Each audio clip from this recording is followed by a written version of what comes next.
देख रहे हैं सुदर्शन न्यूज। नमस्कार, सुदर्शन उत्तर प्रदेश में आप सभी का बहुत बहुत स्वागत है। आपके साथ मैं हूं लावनी विनीत। आइए खबरों का सफर शुरू करते हैं। बात उस राज्य की करने वाले हैं, कहने को ये उत्तर प्रदेश है, लेकिन उत्तर प्रदेश में आज जो तस्वीरें आ रही हैं, ऐसा लग रहा है कि उत्तर प्रदेश को एक बार कश्मीर बनाने की कोशिश की जा रही है, क्योंकि यहाँ पर जिस तरह से पत्थरबाज बाहर निकले हैं वो कई सवाल खड़े कर रहे हैं। पैगंबर मोहम्मद पर कथित विवादित बयान के बाद सड़कों पर घमासान शुरू हुआ। जुमे के दिन आज नमाज के बाद नमाजियों ने क्या कुछ किया है उत्तर प्रदेश की सड़कों पर, आइए जरा एक तस्वीर आपके सामने रखते हैं। जरा दिखाइए वो तस्वीरें, देश के कोने कोने से आती हुई ये तस्वीरें हैं। देश की राष्ट्रीय राजधानी दिल्ली में जामा मस्जिद पर ये नमाजी या फिर उत्पाती इकट्ठा होते हैं और फिर विरोध प्रदर्शन के नाम पर शुरू हो जाती है पत्थरबाजी। कुछ ऐसा ही नजारा उत्तर प्रदेश के मुरादाबाद, प्रयागराज, सहारनपुर और लखनऊ में दिखाई दिया है। यहाँ पर न केवल नारेबाजी की गई बल्कि जमकर पत्थरबाजी भी की गई। पुलिस को बल प्रयोग करना पड़ा मजबूरी में, क्योंकि पहले तो इन्हें समझाने की कोशिश की गई थी। पुलिस प्रशासन की तरफ से लाउडस्पीकर के जरिए शांति बनाए रखने की अपील की गई, लेकिन ये नमाजी नहीं, ये तो उपद्रवी उत्पाती थे जिन्होंने पुलिस की अपील को नकार दिया और सीधे सीधे पुलिस पर ही पथराव शुरू किया। फिर पुलिस को बल प्रयोग करना पड़ा है। इसके साथ ही साथ ये भी कहा जा रहा है कि कई ऐसे इलाके हैं जहां पर आगजनी की घटनाएं भी सामने आ रही हैं। सहारनपुर, प्रयागराज, मुरादाबाद। प्रयागराज में जो खबर हम तक आ रही है उसके मुताबिक कई सीनियर ऑफिसर्स हैं जो इस पूरे घटना में घायल भी हुए हैं। तो उत्तर प्रदेश को क्या कश्मीर बनाने की कोशिश की जा रही है इन पत्थरबाजों की तरफ से? ये कौन लोग हैं? क्या ये अपने आप को मात्र नमाजी कह रहे हैं? नमाज के बाद, जुमे की नमाज के बाद आखिर इतनी बड़ी संख्या में ये उत्पाती सड़क पर कैसे पहुंच गए? मुरादाबाद से लेकर प्रयागराज तक, प्रयागराज से लेकर सहारनपुर तक और सहारनपुर से लेकर उत्तर प्रदेश की राजधानी लखनऊ तक कमोवेश ऐसी ही तस्वीरें नजर आई। कुछ ऐसा ही दिल्ली में भी देखने को मिला। जामा मस्जिद और उसके बाद जामिया मिलिया इस्लामिया इलाके में भी ये खबर आई कि नमाजी इकट्ठा होते हैं और जमकर उत्पात मचाने की कोशिश की जाती है। लेकिन सवाल ये उठता है कि इनको भड़का कौन रहा है? इनको इस तरीके के प्रोटेस्ट के लिए कॉल ऑन कैसे किया गया? क्या फिर से कोई वीडियो, कोई ऐसा चैट कार्यक्रम तो नहीं शुरू किया गया था व्हाट्सएप चैट के जरिए, किसी ग्रुप के जरिए? क्योंकि अमूमन ये देखा गया है कि ये वो हिस्से हैं जहां पर नमाजी कुछ संख्या में इकट्ठा होते हैं। सैकड़ों की संख्या कही जा सकती है, लेकिन आज अचानक से ऐसा क्या हुआ कि हजारों की संख्या में सड़कों पर उतर आए ये लोग और शुरू कर दिया विरोध के नाम पर उपद्रव, दंगा, उत्पात, जिसकी तस्वीरें एक एक करके अब आपकी अपनी टीवी स्क्रीन के जरिए आपके माध्यम हम रखने की कोशिश करते हैं। इनका बॉर्डर लगता है। इस इलाके में नमाज सकुशल अता हो चुकी थी। सभी लोग अपने अपने घरों को जा चुके थे। करीब 2 बजे का टाइम था। क्योंकि इन सभी के घर भी यहीं हैं, एक बहुत बड़ा इलाका है। उसके बाद कुछ नई उम्र के लड़के गलियों में आए, उनको समझाने का प्रयास किया गया। उनमें से कुछ लोगों ने ईंट पत्थर चलाए, जिसके जवाब में पुलिस ने काफ़ी देर तक समझाया बुझाया। डीएम साहब भी मौजूद थे, हम मौजूद थे और अधिकारी मौजूद थे यहाँ पे।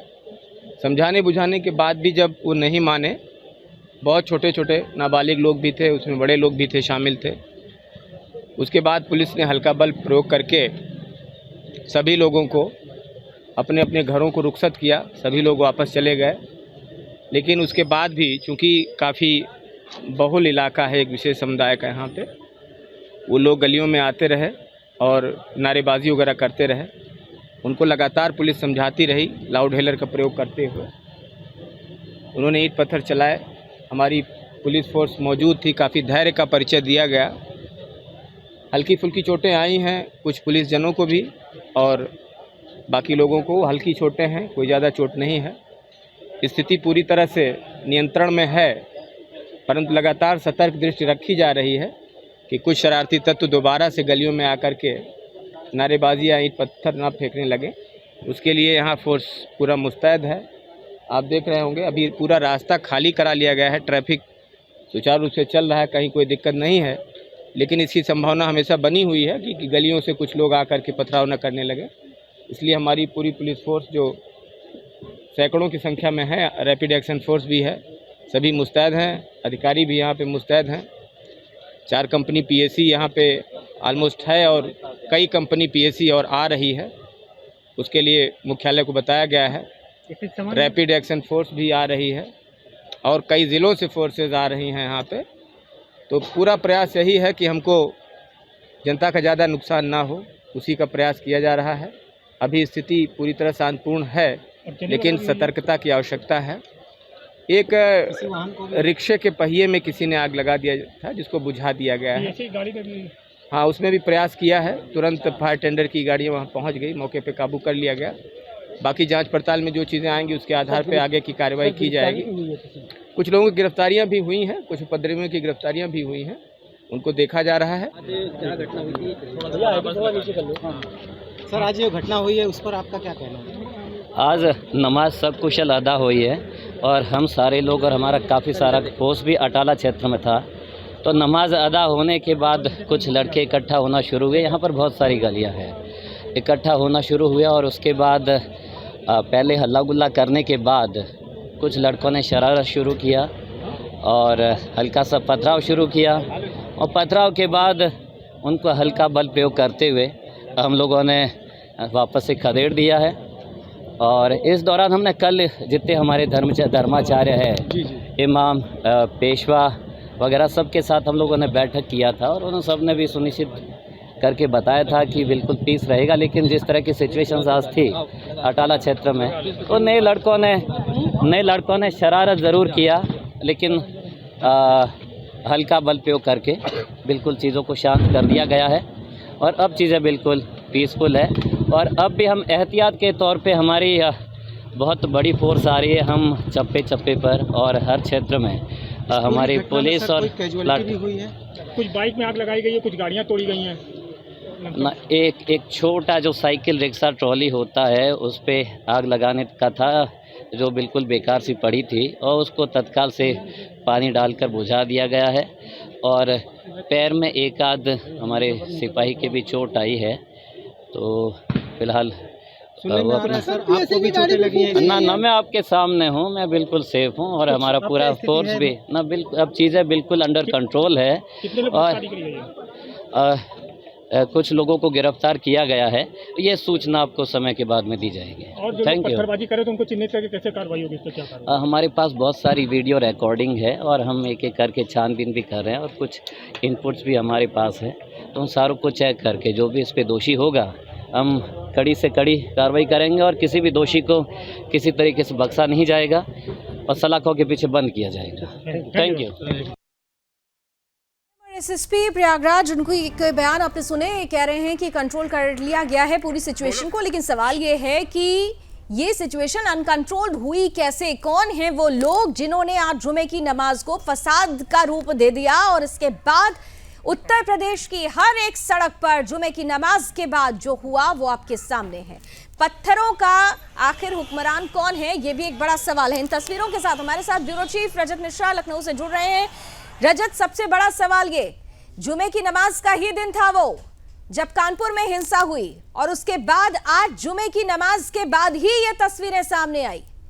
किस तरीके से उत्तर प्रदेश में इस सिचुएशन को अब लिया जा रहा है? सख्ती जरूर दिखाई गई पहले, लेकिन क्या उस सख्ती का कोई असर भी नजर आ रहा है? आज तो तस्वीरें कुछ और बयां कर रही हैं। देखिए लवनी, बिल्कुल निश्चित तौर पर एक और शुक्रवार, एक और जुम्मे की नमाज और एक और उपद्रव, ये आज कुल मिलाकर पूरे दिन में उत्तर प्रदेश ने अलग अलग जिलों में देखा है। बड़ा सवाल अब ये खड़ा हो रहा है कि कल मतलब गुरुवार के दिन जब तमाम जो इस्लाम के बड़े बड़े धर्म गुरु हैं उनके साथ अलग अलग जिलों के पुलिस कप्तान बैठे थे, पीस कमेटी की मीटिंग्स हुई थी और उन मीटिंग्स में ये वादा किया गया था कि आज जुम्मे के दिन किसी भी तरीके का प्रदर्शन नहीं किया जाएगा और बहुत शांति के साथ इस जुम्मे की नमाज को किया जाएगा। और वो जो वायदा था वो वायदा आज सड़कों पर धराशायी होता हुआ दिखाई दिया। किस तरीके से पत्थर सड़कों पर चल रहे थे, पुलिस की गाड़ियों के ऊपर आगजनी की जा रही थी, पुलिस वालों के ऊपर पथराव हो रहे थे, जगह जगह दुकानों में लूटपाट करने की कोशिश की जा रही थी उन सारी घटनाओं ने साफ तौर पर साबित कर दिया कि जो वायदे कल किए गए थे उन वायदों को पूरा करने की जो मंशा थी वो ना कल थी और आज तो तस्वीर पूरी तरीके से साफ हो गई। अब दूसरी बात यह है कि आखिर ये इसके पीछे है कौन लोग। तो कल ओवैसी की पार्टी ने, AIMIM ने इस चीज के लिए कॉल किया था कि आज भारत बंद होगा। तमाम व्हाट्सएप ग्रुप पे, सोशल मीडिया पे इस तरीके के जो चैट्स हैं वो वायरल होना शुरू हुए थे कि आज भारत बंद को लेकर तैयारियां की जा रही हैं और किसी भी तरीके से प्रदर्शन करने की कोशिशें की जाएंगी। हालांकि जो कोशिशें थी और या फिर जो कहिए पुलिस की तरफ से तैयारियां थी उसके चलते बहुत बड़ा प्रदर्शन तो नहीं हुआ, लेकिन जिन जिन जगहों पर प्रदर्शन हुआ वो जितना उग्र था उसने इस चीज को तो साफ कर दिया कि अगर ये स्थिति पूरे उत्तर प्रदेश में बनती तो कानपुर से बड़ा उपद्रव, कानपुर से बड़ी हिंसा, कानपुर से बड़ी वारदात ये आज उत्तर प्रदेश के अलग अलग जिलों में दिखाई देती। प्रयागराज, मुरादाबाद, सहारनपुर, ये तमाम पश्चिमी उत्तर प्रदेश से लेकर पूर्वी उत्तर प्रदेश तक, मतलब आप ये देखिए कि पूरी की पूरी जो चेन है वो पूरी की पूरी चेन आज इससे कहीं ना कहीं हताहत थी और अलग अलग जगहों पर इस तरीके की हिंसा हो रही थी। फिलहाल अभी जो हालात हैं उसके तहत तो मुख्यमंत्री योगी आदित्यनाथ ने जितने भी उपद्रवी हैं उनके ऊपर कठोर कार्रवाई के निर्देश भी दिए हैं। जितने वरिष्ठ पुलिस के आला अधिकारी हैं वो इस समय पुलिस हेडक्वार्टर में बैठे हुए हैं, लगातार चीजों को मॉनिटर किया जा रहा है कि और कंट्रोल करने की कोशिश की जा रही है कि ताकि परिस्थितियां कंट्रोल में हो, क्योंकि आशंका ये भी है कि जैसे जैसे रात होगी वैसे वैसे ये उपद्रवी और फिर से बाहर निकल सकते हैं। क्योंकि पिछली बार भी हमने देखा था कि कानपुर में जब हिंसा हुई थी तो एक बार में नहीं हुआ, 2-3 बार में अलग अलग गलियों से लोग निकल रहे थे। 135 गलियां आज इसीलिए कानपुर में मॉनिटर की जा रही थी ताकि इन गलियों से लोग फिर से ना निकल आए। तो कुल मिलाकर जो एक गोरिल्ला युद्ध है वो कहीं ना कहीं लड़ने की कोशिश आज करते हुए जितने भी नमाजी थे वो दिखाई दिए। और नमाज के बाद आखिर इस तरीके की हिंसा क्यों हो रही है, इसने एक बार फिर से इस चीज को लेकर सवाल खड़ा किया है कि आखिर जुम्मे के दिन मस्जिदों में ऐसा क्या बोला जाता है, ऐसा क्या बताया जाता है जिसके बाद ये नमाजी सड़कों पर उतरते हैं, पत्थरबाजी करते हैं। और इसके जिस तरीके की कानपुर में कार्रवाई हुई उसके बावजूद इतनी हिम्मत होना, इतनी हिमाकत करना, ये बिल्कुल ये बहुत बड़ी बात है। लेकिन रजत, आपने बड़ी इंपॉर्टेंट बातें कही और उसी से जुड़ा मेरा सवाल होगा। आपने कहा कि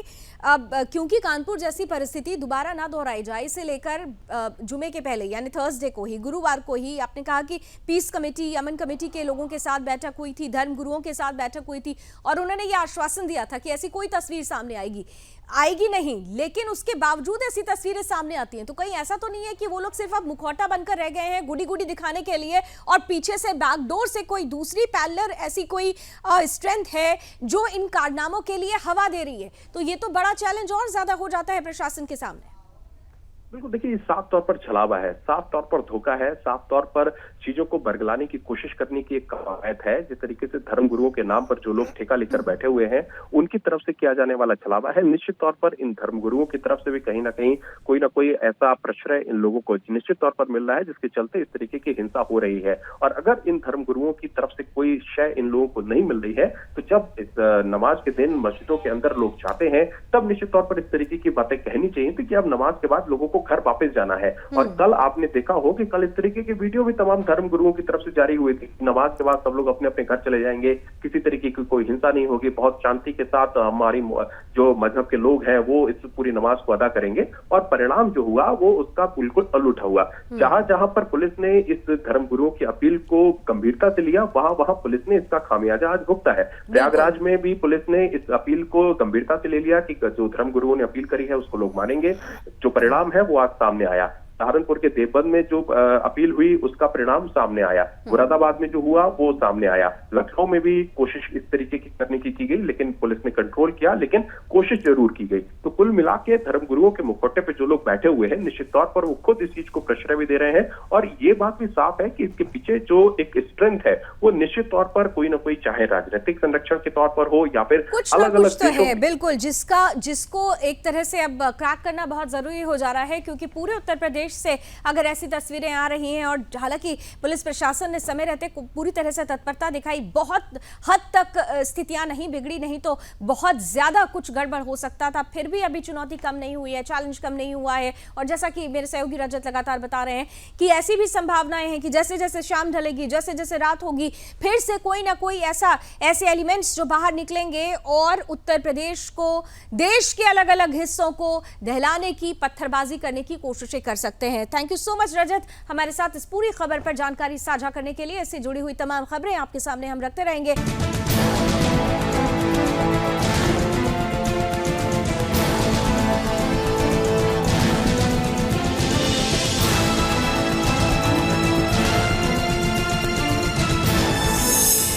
देख रहे हैं सुदर्शन न्यूज।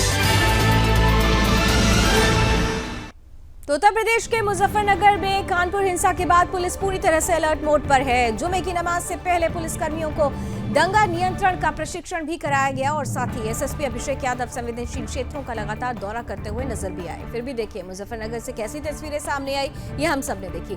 लेकिन इतना जरूर है कि पूरी तरीके से स्थिति को नियंत्रण करने के लिए तैयारियां जरूर पहले से की गई थी। लोगों को सख्त हिदायत भी दी जा रही है कि किसी भी तरह से कोई अराजक तत्व स्थिति को गड़बड़ करता हुआ अगर नजर आता है तो उसके अगेंस्ट पुलिस प्रशासन की तरफ से कार्रवाई की जाएगी।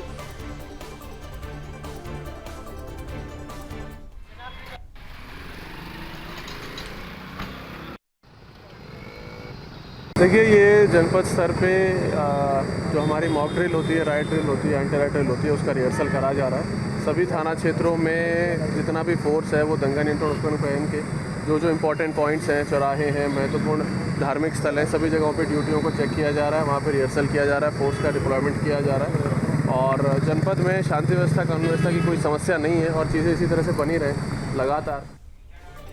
इधर यूपी के फिरोजाबाद में सौहार्दपूर्ण वातावरण कायम रखने और जुमे की नमाज शांतिपूर्ण संपन्न कराने के लिए पुलिस अलर्ट मोड पर है। जिलाधिकारी रवि रंजन और वरिष्ठ पुलिस अधीक्षक आशीष तिवारी ने सभी पुलिस प्रशासन के अधिकारियों के साथ बैठक कर कानून व्यवस्था बनाए रखने के लिए आवश्यक निर्देश दिए। वहीं बैठक के दौरान जिलाधिकारी ने सभी मजिस्ट्रेट से अपने अपने क्षेत्रों की कानून व्यवस्था की जानकारी ली। इसके साथ ही धर्मगुरुओं, समाज के प्रबुद्ध जनों से शांति और भाईचारा बनाए रखने के लिए संवाद भी किया। एसएसपी ने बताया कि पुलिस इंटेलिजेंस एजेंसियां सक्रिय हैं और पुलिस लाइन में संचालित सोशल मीडिया सेल और पैनी नजर बनाए हुई है। इसके साथ ही जिलाधिकारी ने कहा कि अगर कोई भी कानून व्यवस्था खराब करने की कोशिश करता है तो उसे बख्शा नहीं जाएगा।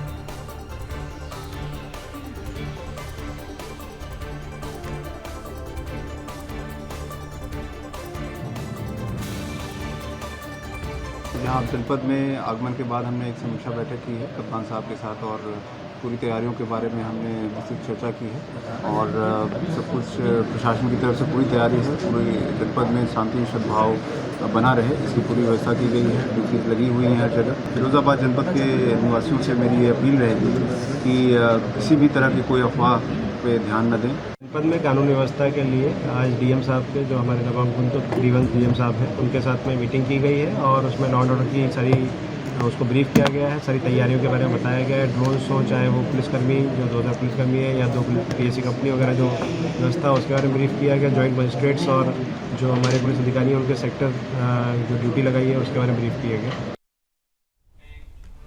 इधर खबर यूपी के चंदौली से है, जहां सुदर्शन न्यूज की खबर का बड़ा असर देखने को मिला है। बता दें, बिहार से वाराणसी तक जा रहे डग्गा मार वाहनों का चंदौली रेलवे स्टेशन के समीप नेशनल हाईवे पर अवैध पार्किंग का मामला सामने आया था, जिसको सुदर्शन न्यूज ने प्रमुखता से दिखाया था। वहीं खबर चलने के बाद मामले में एडीजी जोन वाराणसी परिक्षेत्र से ने संज्ञान लेते हुए चंदौली पुलिस को सख्त निर्देश दिए, जिसके बाद रेलवे स्टेशन के समीप हाईवे और सर्विस रोड पर अवैध अतिक्रमण हटवाने के लिए सीओ रामवीर सिंह के नेतृत्व में माई फोर्स के साथ अभियान चलाया गया।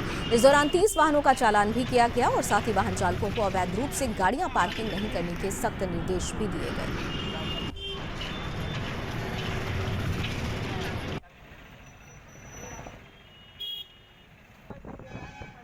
थाना चंदौली, कस्बा चंदौली में पैदल गश्त के दौरान हमने नेशनल हाईवे पर जो अवैध रूप से बाहर खड़े हुए 4 व्हीलर, 2 व्हीलर और हैवी व्हीकल्स सभी के चालान किए हैं। हमने 10 हैवी व्हीकल्स गाड़ियों का चालान किया है और 4 व्हीलर, 2 व्हीलर का टोटल 36 चालान किए। मथुरा की बात कर लेते हैं अब, जहां श्री कृष्ण जन्मभूमि मुक्ति न्यास की बैठक में संतों और धर्माचार्यों ने एक मत से जन्मभूमि को मुक्ति दिलाने के लिए हर संभव सहयोग की शपथ ली और केंद्र के साथ ही प्रदेश सरकार से अग्रणी भूमिका निभाने की मांग की। वहीं हिंदू सेवा संगठन के अंतर्राष्ट्रीय अध्यक्ष जय नारायण गोयल और आचार्य मृदुलकांत शास्त्री के साथ जन्मभूमि मामले को लेकर पत्रकार वार्ता का आयोजन किया गया। संतों ने कहा कि भगवान श्री कृष्ण की जन्मभूमि को विदेशी आक्रांताओं के अतिक्रमण रूपी कलंक से मुक्त किया जाना चाहिए। प्रधानमंत्री नरेंद्र मोदी और मुख्यमंत्री योगी आदित्यनाथ के कार्यकाल में जिस तरह से अदालत में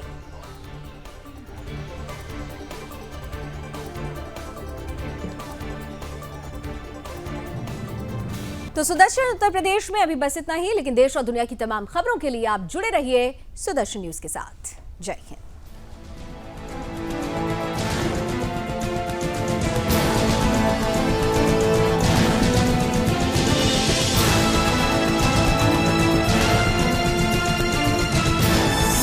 आप देख रहे हैं सुदर्शन न्यूज।